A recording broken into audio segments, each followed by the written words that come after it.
Hey, welcome back guys. This is Beamer Merchant doing another do-it-yourself video. Today we are focusing on the passenger rear door handle out of a 2008 BMW 535i. In this video I will show you what parts make up the door lock assembly, what tools you need to remove the assembly, and troubleshoot parts that break and the effect that it causes on the handle when they break. As always, be sure to like this video and subscribe for future do-it-yourself videos. Let's get started. This is the door handle, exterior door handle. Consists of two parts, the handle and the base. These are prone to break from here. Not common, but they can break. Okay, this part here. And then we get to the actual door handle carrier. It's a more complex part.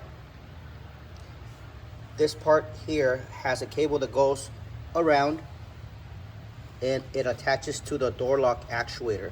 This cable is responsible for opening the door when you pull this. So if you're noticing that that your door doesn't open when you pull your handle, problem might be this cable here. It might break from here or it might detach. So as you're pulling,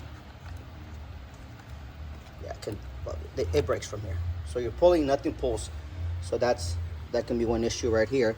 If we turn this handle around, same thing here. This plastic piece can break, causing you not to be able to open your door from the outside. It's pretty straightforward here. And then of course on this side, you got this long cable latch that attaches to your inner door handle. You pull this part and you're able to open the door from the inside. So in order to remove this assembly, it's pretty straightforward to an extent.